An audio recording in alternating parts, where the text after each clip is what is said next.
Hello, good afternoon, good morning, good evening, everybody. Thank you to the over 300 participants who are joining us today for this roundtable discussion on the use of digital evidence in international courts. My name's Kate Gibson. I'm a senior legal advisor with the Public International Law and Policy Group, and it's a pleasure to welcome you all today. And I'll hand over to Milena Stereo, who will be chairing today's event.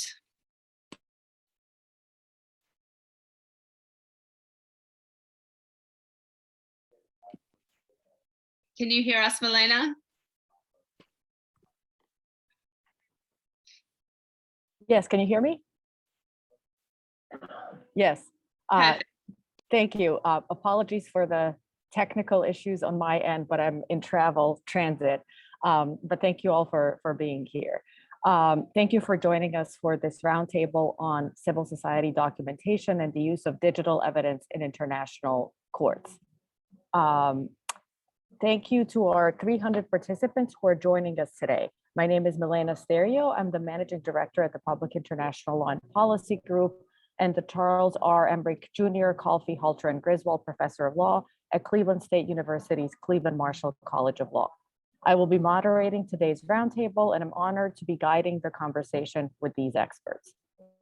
The Public International Law and Policy Group is a global pro bono law firm providing free legal assistance to parties involved in peace negotiations, drafting post-conflict constitutions, war crimes prosecution, transitional justice, and human rights documentation. Over the past year, our team has been fostering the development of a thought leadership initiative. This initiative focuses on a range of topics from prominent international law issues to pressing global conflicts. Through organizing periodic roundtables, our aim is to share expertise and reflections from our work on peace negotiations, post-conflict constitution drafting, and war crimes prosecution. PILPG works with clients who are human rights documenters, gathering evidence of atrocity crimes in conflict zones and other dangerous environments. Many of these clients are collecting information to support criminal accountability efforts before international courts, which increasingly includes content acquired through digital evidence, including via digital forms of witness testimony, other forms of reports, photos, videos, social media, and other forms of digitized collections and communication channels. Further, digital tools are increasingly used in documentation workflows and are becoming important tools, not only for communication, but as part of the documentation process itself. In today's thought leadership event, we will be exploring and learning about how international courts evaluate admissibility and weight of digital evidence collected by investigators and civil society documenters.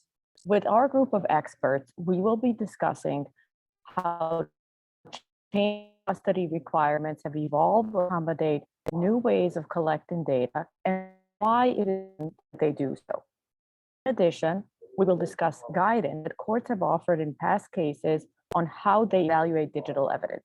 Finally, we will focus on the value of digital databases and why documenters all over the world increasingly rely on digital data collection tools for their work. The roundtable will be 60 minutes long. Our esteemed panelists include Kate Gibson, Glenn Gibson, no relation, Raquel Vasquez Lorente, and Bethany Houghton. Today's event will be recorded and subsequently posted on our website. We ask that you please submit any questions you have for our speakers using the Q&A function, and we will do our best to answer your questions at the end of this event. Now, please let me introduce our panelists. From Baker McKenzie, we're glad to welcome Glenn Gibson, an associate advising on complex litigation and arbitration matters. She's a member of Baker McKenzie's Litigation and Government Enforcement Practice Group in Toronto.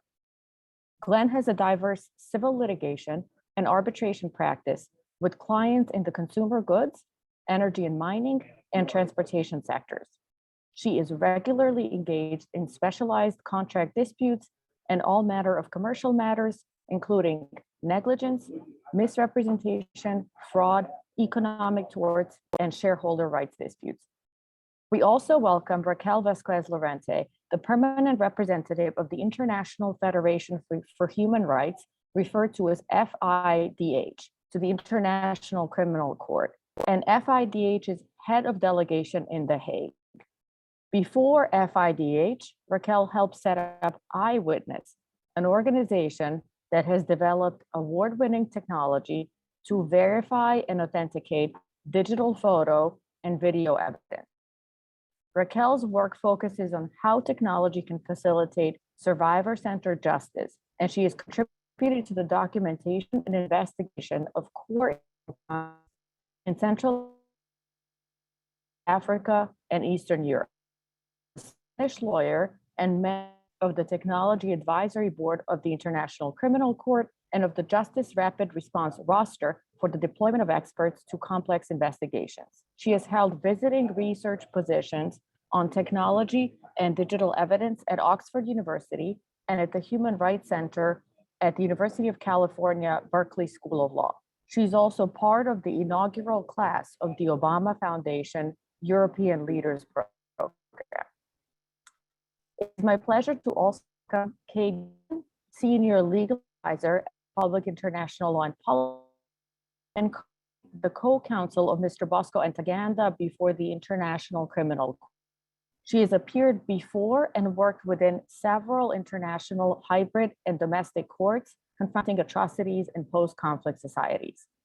In July 2008, appointed as legal consultant to the Independent International Finding Mission on Myanmar, and currently represents a group of Rohingya survivors in Cox's Bazar, Bangladesh, proceedings before the International Criminal Court. And we also have Bethany Houghton with us, who's an assistant counsel at the Public International Law and Policy Group and lecturer and researcher at the Free University in Amsterdam. At PILP, Bethany works on human rights documentation solutions, digital archiving, coordinates the virtual human rights lawyer, a tool that uses technology to address the access to justice gap in relation to international human rights law at the PILPG Netherlands office. For full speakers' biographies, please see the links in the chat or visit the PILPG website. Welcome everyone, and thank you for agreeing to participate in today's panel. My first question is to Glenn. Glenn, can you explain what exactly digital evidence is? In other words, what are we talking about here? And why has it become so increasingly relied upon in various courts? Of course. So digital evidence is data that's collected using technological software or platforms that already exist on the internet or perhaps other digital mediums in its original form. And increasingly, perpetrators, victims, and witnesses of serious human rights violation create, store, and or share information pertaining to the occurrences in a digital form rather than hard copy, such as traditional physical letters or photographs. And similarly, investigators and documenters are turning to documentation software to facilitate their data collection efforts. And digital information on serious human rights violations can take many different forms and can include metadata, audio and video recorded testimony, digital photography, video documentation, email and network communication, text message communication, and even posts on social media or news broadcasting platforms.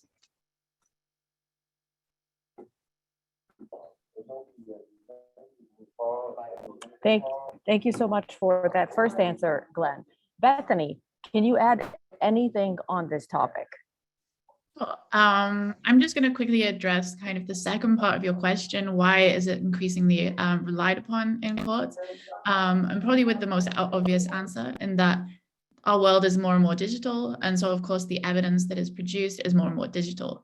And also with the ICC, with the shift away from witness testimony and more documentary evidence being produced, being offered at the courts, and more of that documentary evidence in itself being digital, we just have more of it. And so that's why it's being relied upon. And in addition, it's not just within the courts itself and prosecutors who are producing this digital evidence, but civil society are also playing an increasingly important role in the human rights documentation and the collection of a wide variety of information, sometimes sharing it with third parties or storing it in digital databases.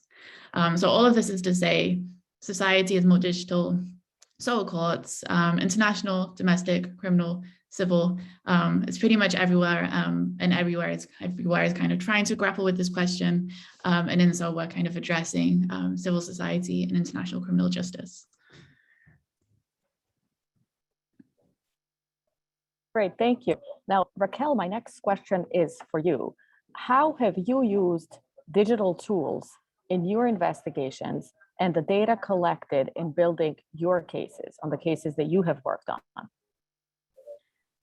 Thanks, Milena. And I totally agree with Bethany that this type of information is increasingly common in international trials.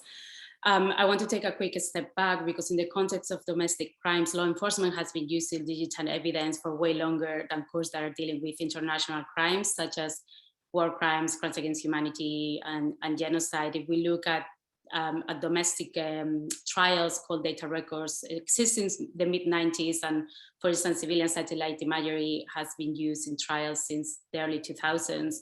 And if we look at international courts like the ICC, Al-Hamadi in 2015 is the first case where the prosecution introduces open source information that was directly extracted from the internet.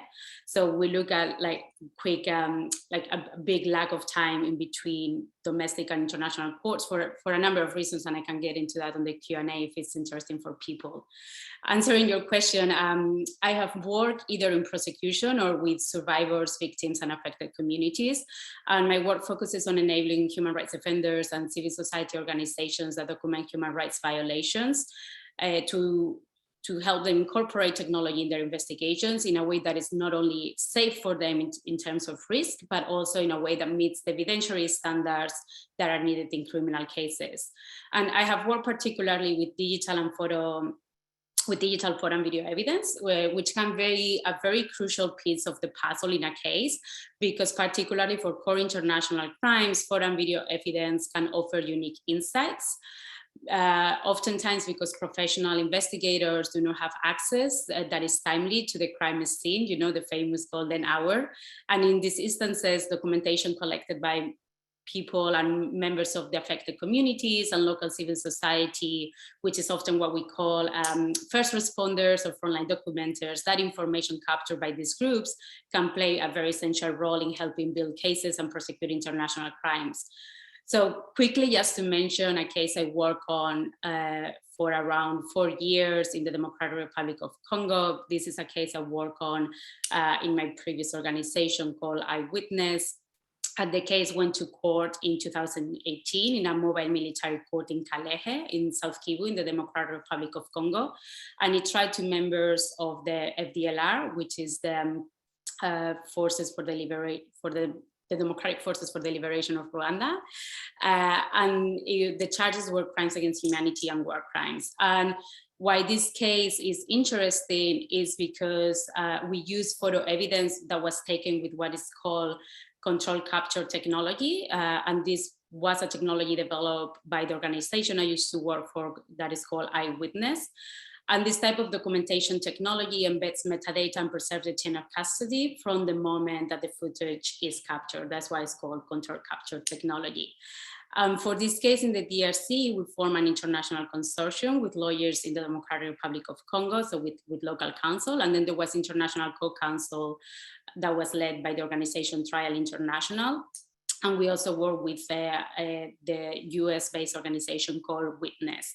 So we work on the entire process from creating the collection plans to capture the digital evidence, but also to prepare the affidavits that were needed for court to authenticate the photo and video evidence. So this is an interesting case, and I can pop, we wrote up a paper and a shorter brief, and I can pop it now on the chat, because why it's interesting in this case is because it's the first one where evidence capture with a specific technology, control capture technology, was inserted in court and accepted. And most importantly as well, we use digital evidence to prove not only the crime base, but also the contextual elements of the crime. And this is explicitly mentioned in the judgment. So the judges mentioned this, that this information was very important to prove both elements. And I think it's also quite interesting to demystify digital evidence and technology, and to prove that it can be used in places where there is low connectivity, the risks are high, and there is also low levels of technology literacy. And as I mentioned at the very beginning,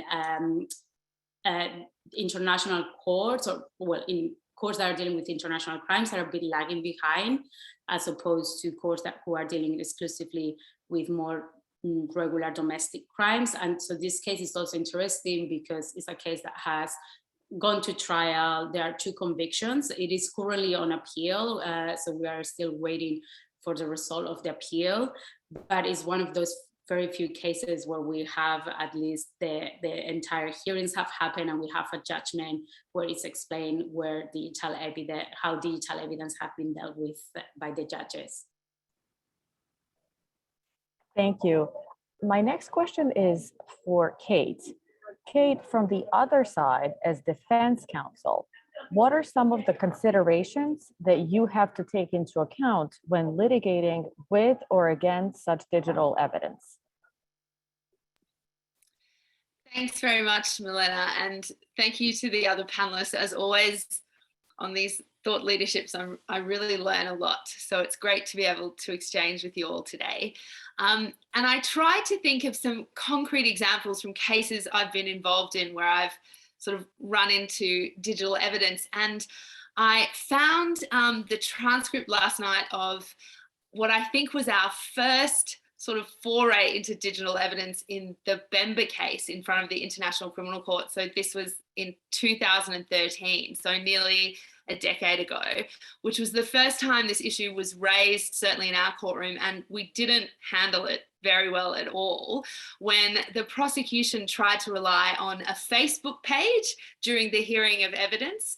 And we had a defense witness who was on the stand as a witness of fact, and the prosecution was cross-examining this witness, trying to undermine the witness's credibility. And I found the transcript last night where the prosecution attorney said to our witness, do you know these people? And he said no. Do you have a Facebook page? And he said no. And then the prosecution said, would it surprise you to know that my colleague sitting next to me has just pulled up your Facebook page and you are indeed friends with these people? And we I remember on the other side of the courtroom was what's happening? Are they allowed to do that? Are we allowed to look at Facebook? Are we talking about open source? And had this sort of panic. And my normally very eloquent defense lead counsel at the time got up and objected, and there was 3 or 4 pages of back and forth with the prosecution. And eventually we hit on the objection, which was, if this is the basis on which witnesses can be cross-examined, then we'll all just be fishing items off the internet and saying, we found this, tell us about it. This is impermissible. This is nonsensical. Which sparked this, really interesting debate between the parties and with the chamber as to, were we allowed to talk about open source evidence? Were we allowed to just open our computers and find things in the courtroom? And eventually the chamber did not let the prosecution question our witness on the basis of this Facebook page, but actually just for the reason that they hadn't already put it on their list of evidence. And I remember we went to the lunch break and left the courtroom feeling very, confused about this new world of digital evidence that we just landed in. And certainly in the intervening decade, people a lot cleverer than us have dedicated a lot of time and energy to thinking about these questions, particularly FIDH and the UC Berkeley Human Rights Center. And we now have this Berkeley Protocol on digital open source evidence. So there's been great strides to the point that we now have cases like at the Special Tribunal for Lebanon that really have this digital evidence, phone records, call data, digital explosive evidence right at the center of these cases. But, Milena, you asked me the question from the perspective of the defense, so I'll do my job and highlight perhaps one issue that certainly arises over and over again in terms of ensuring that this increased reliance on digital evidence still manages to be balanced against a fair trial. And as we all know, criminal trials are underpinned by this important principle of equality of arms. which doesn't mean that the prosecution and the defense get the same amount of resources, because they never do. And we could do a whole other panel on that. But this principle really means that one party can't be put at a disadvantage vis-a-vis the other party. And amassing digital evidence in order to support prosecutions arguably does create this disadvantage, because it's far, far more likely to be civil society documenting incriminating evidence to support prosecutions rather than documenting exonerating evidence to help the accused. You know, in situations of conflict and mass atrocity, you don't really see these sort of organized groups running around documenting to try and make sure that the rights of the accused are protected. And what's important, and I'll finish on this point, is that while the prosecution has a statutory obligation to investigate both sides of the story, to investigate incriminating and exonerating circumstances equally, that duty doesn't necessarily extend to a civil society documenter who's documenting through, for example, the Eyewitness app. So the argument being that the disparity between the prosecution and the defense becomes larger. So I've done my job in arguing from the other side. I don't want to give the impression that I'm anti-digital evidence, because we all realize now that this is the world that we're living in. But that is certainly a perspective that we talk about on the other side of the courtroom. Thank you so much, Kate. And actually, this is a great time to incorporate one of the audience questions into our discussion. And this audience question is from Zoya Tamares, who's actually a senior peace fellow here at the PILPG. And her question has to do with the ICC. And the question goes as follows. The increasing use of digital evidence in proceedings offers new opportunities and challenges, as Kate was just telling us. One of the challenges is to ensure authenticity and accuracy. Has the ICC developed standards specific to digital evidence? And can you tell us more about the so-called e-court protocol? And I believe Glenn can start this part of the discussion for us. Glenn, go ahead. Thanks so much, Milena. So as a short answer, yes, the ICC has established specific standards for digital evidence, and it's set out in something called the Unified Technical Protocol, or the e-court protocol that Zernica referenced. And digital evidence must comply with this protocol before it is submitted to the ICC. And it's designed to ensure that the digital evidence is authentic, accurate, confidential, and is properly preserved for the procedural record. And at a high level, it requires the parties to the proceeding to attach metadata to the submitted evidence that includes the chronological chain of custody, the identity of the source, the original author, and the recipient information, and the respective organizations of both the author and the recipient. And this is done in order to have like a very clear chain of custody when this evidence is submitted. Great, thank you so much. Raquel, I see you have your hand up. Go ahead. Yeah, if I may add, because it's quite interesting, the ICC procedural framework is quite confusing because it has carried aspects that come from an inquisitorial tradition, and it's the duty of the prosecutor, as Kate has said, to investigate incriminating and exonerating circumstances. But then during the parts of the trial, you have more of adversarial elements where there is not a dossier, but there are rules of disclosure. And the trial is more of an argument between prosecutors and defense with the victim's input.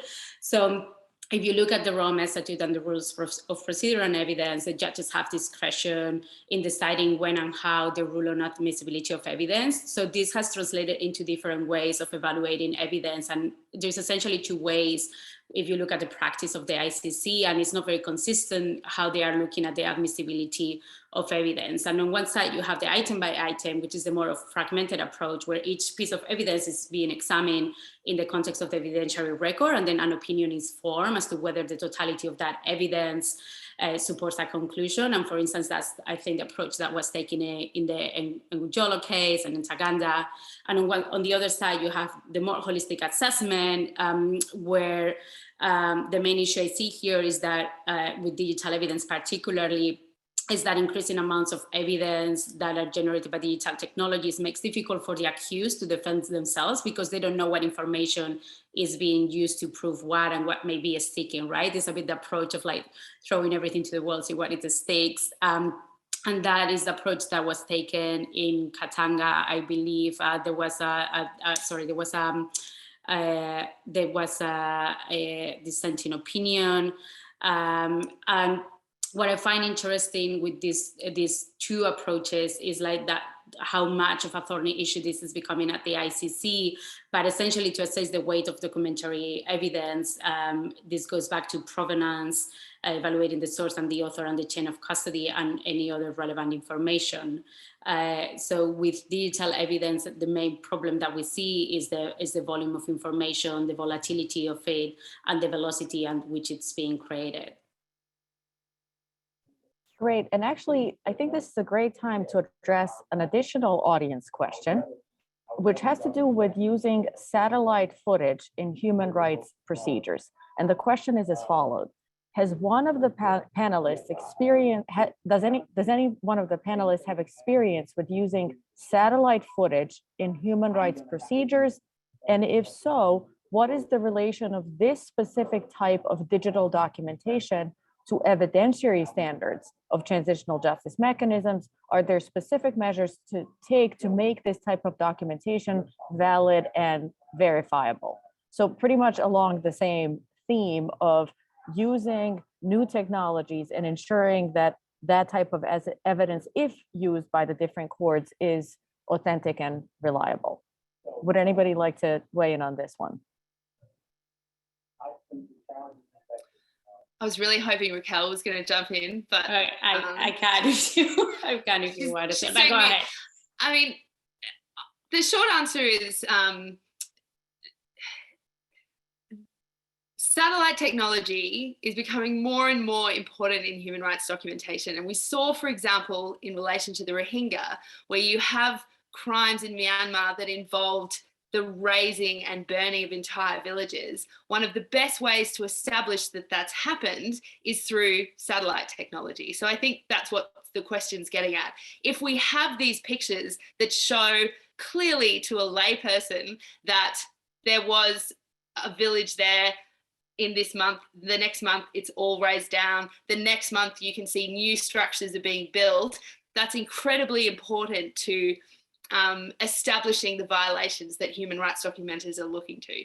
So if you have these pictures, what can you do with them? Can you just submit them in front of a transitional justice mechanism? Could you put them in at the International Criminal Court? How can they be verified and authenticated? And the rules of admissibility in front of the international courts are always a bit of a questionable territory, because we don't have these hard and fast rules that govern admissibility. So much of it comes down to the discretion of the judges. And we saw sort of in the early days when digital evidence was coming into the cases at the International Court, you know, Raquel mentioned the Al Mahdi case, which had these sort of digital satellite imagery of the cultural property that was destroyed. Famously, the Ongwen case relied heavily on these radio intercepts between different members of the Lord's Resistance Army. And in the early days, what the chamber was doing was performing its test for admissibility.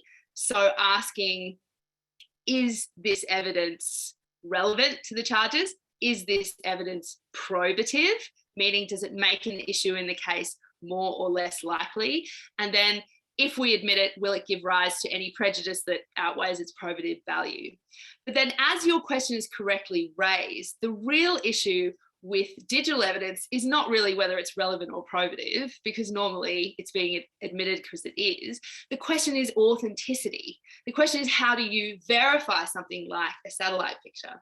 And, you know, back in the old days, when I started practicing, it was all about authorship, wasn't it? If you wanted to admit a book into evidence, you'd call the author and he'd say, this is my book. If you wanted to get a press report, you'd call the journalist and they say, I made this report. But that becomes very difficult with digital evidence when you don't know who produced these satellite pictures, you don't know which civil society documenter recorded this cell phone footage. So the courts sort of tried to set out a procedure where they said that if a document or a piece of evidence isn't self-authenticating, right, so it isn't formal, it isn't an official document. And if it doesn't have any indicia of reliability, of authenticity, like a signature or a stamp or a letterhead, then it's up to the party who's submitting the evidence to bring us other information that we can use to accept that this is authentic. Right? So if you're coming to the court with some cell phone footage and you say, this is some cell phone footage of an attack on a village in the Congo, you also need to come with other information, with things like chain of custody. You need to fulfill the steps in the e-court protocol. You can do geolocation within the video itself. You might be able to call witnesses who might not know about this video, but they know about the attack. So you need to take extra steps to be able to reassure the chamber that the piece of digital evidence that you have, they can safely rely on it. Now, in relation to satellite evidence, there are, you have the UN agency on satellite technology. There's the European Union Centre on Satellite Technology. If it was one of those official organisations that produced the document and it had stamps and it had indicia of reliability, then I think you'd be pretty safe in terms of getting it admitted. But these are the things that not only the in-trial advocates need to be thinking about, it needs the human rights documenters and first responders that Raquel was talking about also need to start to have these aspects in mind when they collect this evidence from the very beginning. And as always with lawyers, when they don't have a direct answer, they give you a really long one. So I just gave you a really long one, but I hope we covered some of the aspects that you were interested in hearing about. Yes, absolutely. Thank you so much, Kate. I know Raquel has more to add on this topic. Go ahead, Raquel. Well, the answer was very complete. So I just wanted to add that if we are talking about satellite imagery in human rights procedures, the first point is that so we were talking before about criminal standards, which are different standards because you're trying to prove a case beyond reasonable doubt, whereas if we are talking about human rights procedures, the standards of evidence are going to be reasonable grounds to believe. So the evidentiary standards are lower. I have used satellite imagery in the context of human rights procedures, and where I see the real value of this is combining it with other types of data, right? So as Kate was hinting at, combining it with on-the-ground photography, for instance, and then with traditional methods like witness statements, right? So I think that's where the probative value of this information, it is very interesting. In terms of how it is inserted in the context of a human rights procedure, obviously that's going to depend on what specific one we are talking about, but I see satellite imagery posing less issues in the sense of first is one of the types of data that has been around for relatively long time. Civilian satellite imagery exists since the early 2000s, and there are a lot of commercial providers. So I would suspect that how we've done it in the past, the procedure itself or whatever we're talking about as a court or institution, they can go directly to the satellite provider and get information. So if we are talking about a civil society group building a case, yeah, you may just capture it from Google Earth, but then you also have the court or whatever institution we're talking about, if they want to authenticate it, depending on the standards, they can just go directly to the provider and ask for the photographs, particularly because in a lot of cases, if you're grabbing information from Google Earth, some of the images are a composite of different photographs that have been taken over a period of time. So of all types of data, I see it as the relatively more straightforward because it's been around for a long time and because there are enough providers that will be able to give that information directly to the institution. Thank you. Now we're going to move on and address a slightly more technical issue related to all of this. And my next question goes to Glenn. Glenn, for any non-lawyers that have tuned in, can you explain what chain of custody is and why it is important for documenters to be trained on chain of custody issues?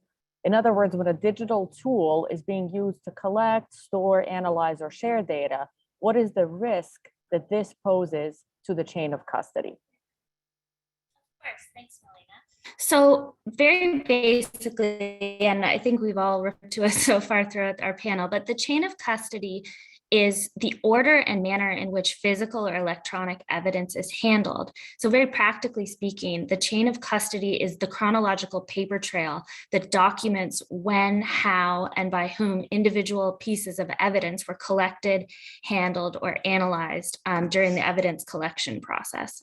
And so why is the chain of custody is important? It's because it provides this history of who controlled the information, and it establishes the origin of a piece of evidence. And it's critical to determining whether that evidence may have been altered or tampered with. So it's very, very important in terms of the court's analysis of whether the evidence is admissible at all, and also how much weight the trier of fact will afford that piece of evidence. It can also have really important implications on appeal as part of the procedural record.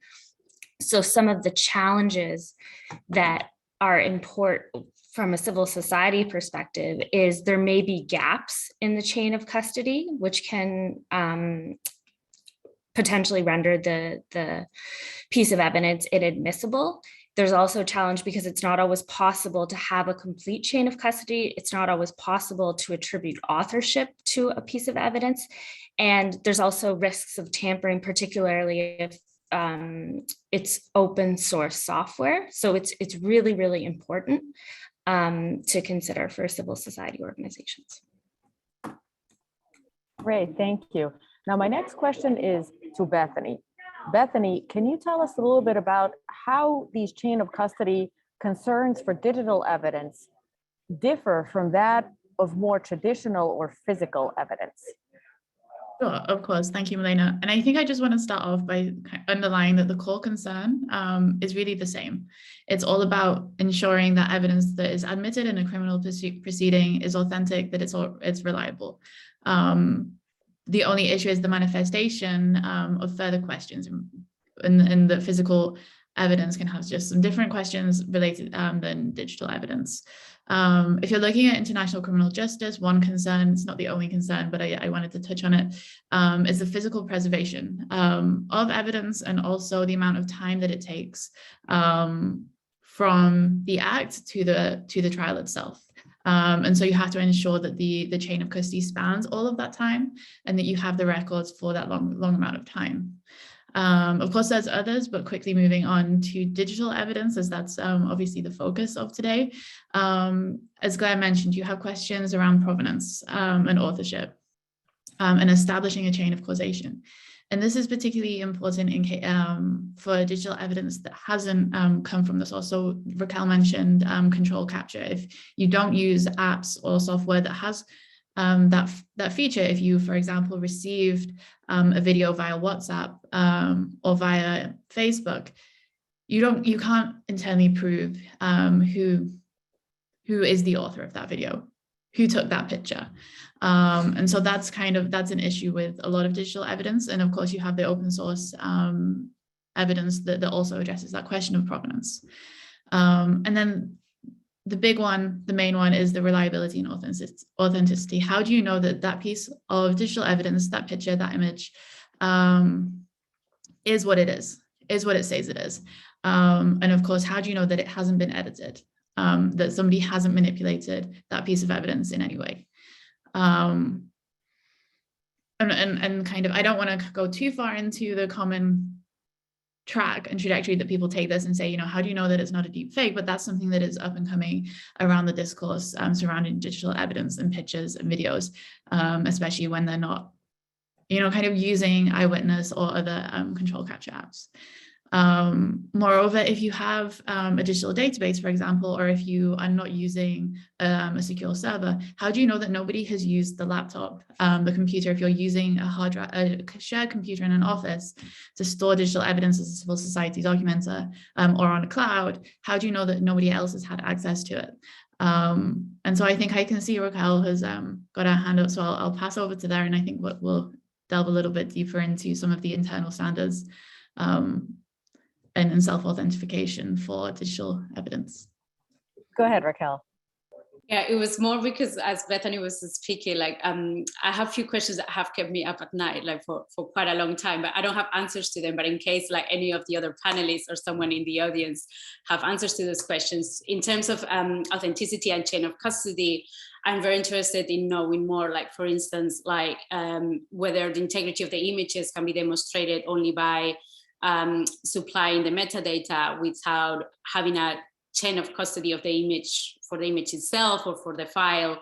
For instance, if we have only the hash value recorded at the time of capture, is this going to be sufficient to prove the footage has not been modified, or just the hash at the time of capture is not going to be enough? Or would be the hash value plus other metadata as a signature sufficient for proving authenticity? I'm also looking at any changes or any any jurisprudence advancements that are being made in law that is connected to the arts, because there is a lot of movement around digital arts and how you prove what is an original file. And this is very interesting because in the world of art law, there is a lot of money involved on new modes of creating art that involve digital files. So I can see that could be an important source of inspiration for other areas of the law. For instance, another question that I have is that whether an organization that is holding information on a third-party server, whether they can claim a complete chain of custody if they don't have control over that third-party server, for instance. And in that case, how would you prove chain of custody if someone is the one maintaining those servers? I don't have answers to any of those questions. I just wanted to throw them out there because I think it's a field of law that is very interesting. And in case anyone is doing research, I think trying to understand or answer any of those questions will be quite interesting for the community. I can see Bethany was grinning. Bethany was grinning because we've spoken about some of these exact issues, particularly in the context of civil society documenters who then store information on a database that they don't necessarily have ownership of, and what that does to the chain of custody. And so I'd love to be able to come in with answers to these questions, but all I can do is reiterate your plea to the academic and human rights community to keep thinking about this issue. Bethany probably wants to jump in as well. Yeah, I would just kind of add, not saying that it's in any way a solution, the solution, but the kind of the thing that I had in mind is, you know, if we compare back to a more analog, more physical evidence situation, could it be that it's the kind of the company, the third party who owns the server could provide some type of information, be that could they testify, could they be brought to court? Maybe, I don't know kind of how that would go down, but could they have some sort of involvement to prove that that no one else had access to the information, even though it's kind of not the documenters themselves who are kind of owners of the information, of the data, that it has been in safe hands, and that is kind of maybe an adaptation to the chain of custody rules as we currently think about them, but it's something that is potentially necessary in the world that we live in, when we are kind of regularly using third-party servers. Thank you so much, Bethany. And I just wanted to point out to our audience members that we've had two excellent interventions from two audience members on this issue of the use of satellite imagery in court cases. And so I thank the audience members who have provided these answers to us. They're in the Q&A, but they're marked as dismissed. We haven't dismissed them. It's just that you know, these are answers that you're actually providing as opposed to questions that you're asking of our panelists. But thank you for that. With that, I actually would like to answer another question that came in from one of our audience members, who's actually a student at American University, and her name is Samantha Sloan, and her question is as follows. I'm curious if there are any procedures in place for protecting the safety of individuals who develop digital documentation of war crimes, crimes against humanity, and other human rights violations.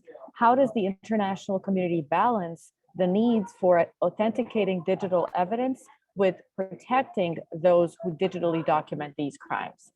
And let me maybe go to Bethany first, and maybe I'll and then after that, obviously, I'll open it up to all the panelists.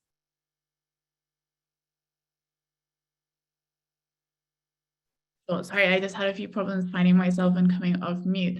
So the procedures in place for protecting the safety of individuals who go out and document. I think there's various best practices, guidelines. I think kind of representing PLPG. PLPG does also have a handbook on on civil society documentation, so I will recommend that one. But there are others out there, of course, that you can use. But there are many procedures and training opportunities, and I think, in terms of international criminal justice, I think the way that international evidentiary standards are shaped, that it is a more holistic assessment of weight. I know that it kind of it varies, but this more holistic assessment of evidence plays this balancing role because the standards aren't so strict that a lot of civil society documentation would be inherently inadmissible. So that's one of the ways that it does. So that civil society documenters don't always have to meet the very highest standard, that there can be permissible gaps, for example, in chain of custody. Of course, as high as possible is better. But this more holistic assessment is something that can be done within the standards of within evidentiary standards to keep individuals that are documenting safe. And I also would add that there's a lot of apps out there that have a focus for collectors on keeping them safe. Functions, for example, such as hiding the icon of the app in the start menu, so it's not automatically visible or identifiable that somebody is using human rights documentation tools, so that can keep them safe if their phone is confiscated, for example. Would anybody else like to weigh in on this? Raquel, I see you've unmuted. Go ahead. Yeah, as Bethany was saying, there are many of the documentation apps that exist out there incorporate some of these features. You can also wipe out all the material in case of emergency with a couple of clicks. And I know I witnessed put a lot of effort on the development of the tool with human rights defenders in different risk scenarios. But I'm not sure if I'm misinterpreting the question, but I think if we are looking at the balance between authenticity and security, I think what the question is hinting is talking about anonymity of potentially the source submitting the information. So if we are going down that line, I do think this is interesting in terms of digital evidence and particularly open source information. So anything that is available on the internet, particularly in social media platforms, it is inserting quite a bit of distance between the recorder or the documenter and the courtroom, right? Because it is quite difficult to trace what the original piece was, or who was the original photographer or videographer who took that piece of footage.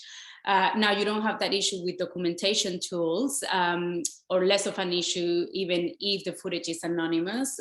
Some of these documentation tools do allow for the submission of information in an anonymous way. However, in my experience working for Eyewitness, we did still submit to the prosecution or to court affidavits explaining how the technology works. We were also available to testify in court as experts if needed, to explain why we know the provenance of the footage and why we know it hasn't been tampered with.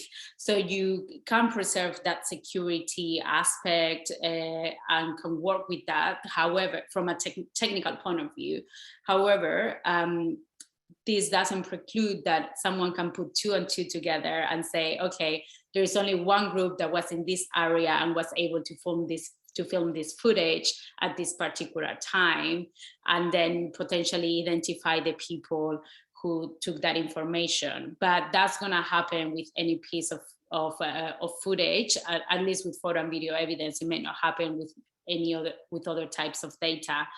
But I do think it's quite interesting, and yes, documentation apps have dealt with this issue in different ways. But if we are talking about an anonymous data and authenticity, I do think still there is, for instance, there was on the Albert Fally case, for the social media evidence that was inserted, the way, I know the prosecution had to submit a report from what a Chambers call a reputable or renowned institution to authenticate the material that the prosecution was inserting for the arrest warrant of Alwer Fali. So it's not mentioned what that renowned institution is on the record, and the social media evidence was provided directly from the social media platform, so it wasn't just grabbed from the internet. But the videographers or photographers or the people who took that information were not available to authenticate information. It was done by those means of like resorting to an external institution that could authenticate the material. Thank you, Raquel. My next question is for Glenn. Glenn, as we're wrapping up our discussion, do you have any key recommendations to documenters who may use these digital databases to help them maintain the integrity of the information that they have collected? Sure, thanks for the question, Milena. So I think a key thing that I think we've all kind of touched on in this wonderful conversation is oftentimes there's a significant lag between the occurrence and when any court proceeding actually may occur. So when organizations or human rights documenters are gathering or storing this information, one of the most important things is to think about gathering and preserving the document in order to make it as admissible as possible, and to make sure you do that from day one and not kind of in the middle of the process. So making sure that the chain of custody is as complete as possible from day one, including giving regard to, for example, the ICC eCourt protocol. It's quite stringent, so hopefully that will ensure that the evidence is preserved properly. Also trying to make sure considering doing security audits on where the document is being stored is also a really helpful consideration. And one other point that we didn't really get a chance to touch on too much, but it is also a really important consideration, is considering also obtaining and recording the informed consent of any statements that are being made. That's also a really important implication that unfortunately we could probably do another whole panel on that. But those are just some kind of important tips that I think are important for organizations who are kind of storing and preserving this data. Thank you, Glenn. Now, my next question is for all the panelists, and it has to do with sort of predicting the future. How do you predict chain of custody requirements may continue to evolve to accommodate new ways of collecting data, and why should these requirements evolve? So who wants to try to predict the future first?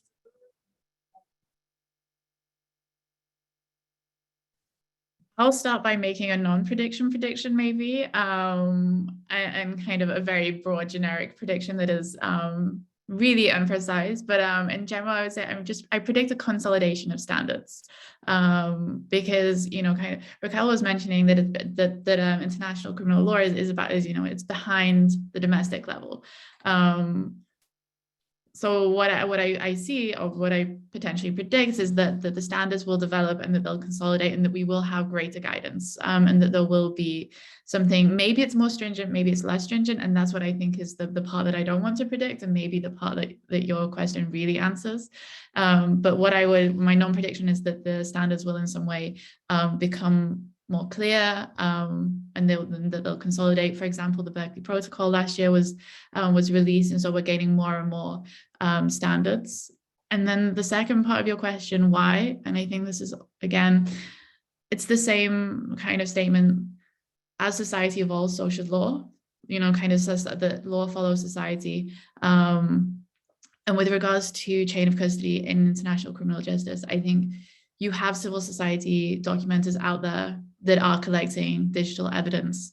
And I think that it's important that there is more guidance, so that they are collecting information and evidence that could potentially be useful in a court if that is their goal. Without that guidance, they're putting themselves at physical risk.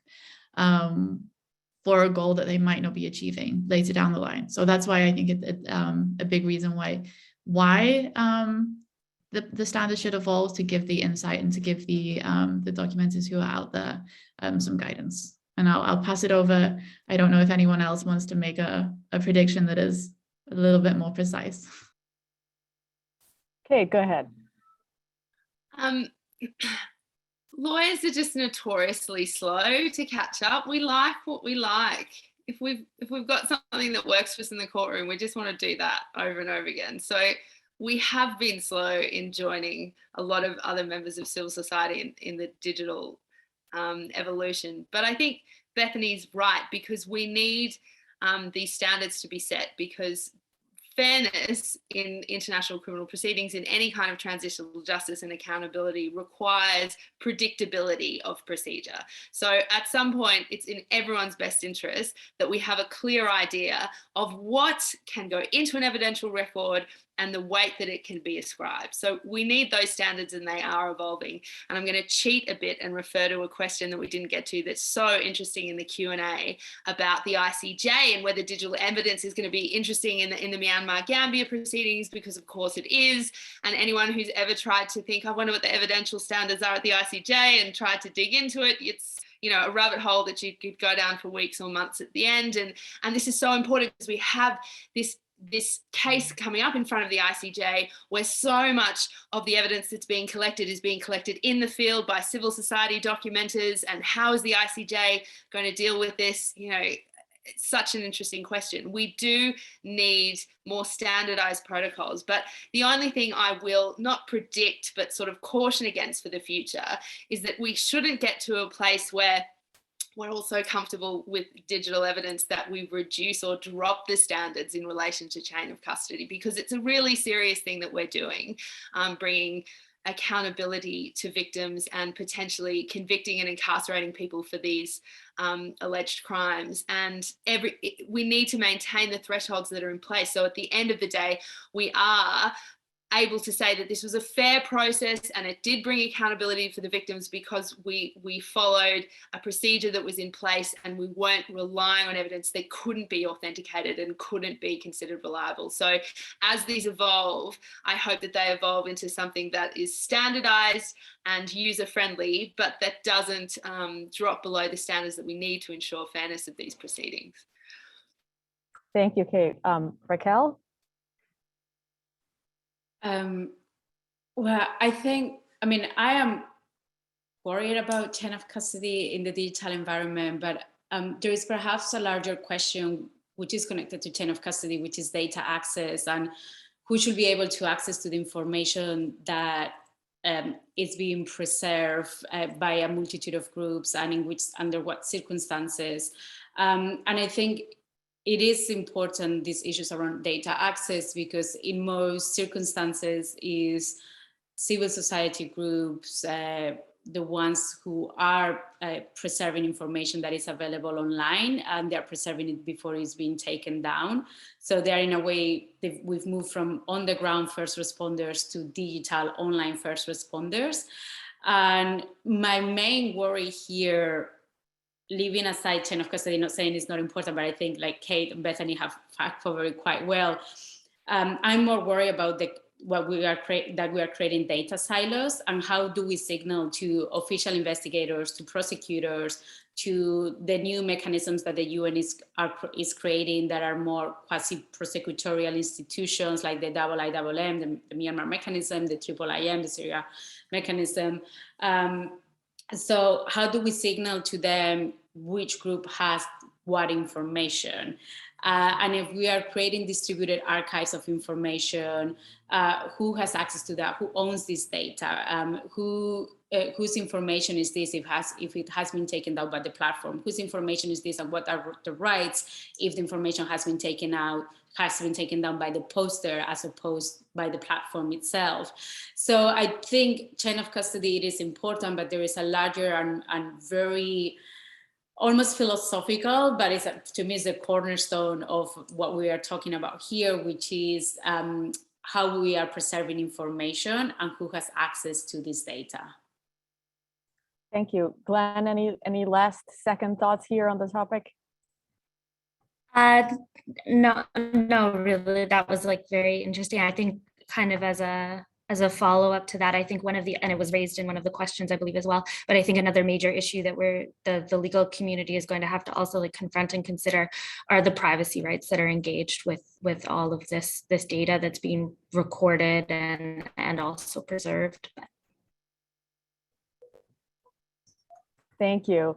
I'm afraid that is all we have time for today. But if you're interested in continuing the discussion with us on documentation and digital evidence, I encourage you to attend our next thought leadership event on February 11th, where we will discuss documentation, digital technologies, and information security and data privacy. Thank you again for attending today, and thank you to our panelists for your engaging insights. This webinar recording will be available on the PILPG website and shared with all the attendees through email. I would like to reiterate that this event was part of the PILPG Thought Leadership Initiative Expert Roundtable series. We organize periodic expert roundtables and share our expertise and insights on various topics of international law and international affairs. I encourage everyone to follow this initiative and join us for the next event on February 11th. Thank you and have a great rest of the day. Thanks. Thanks, everyone. Thank you.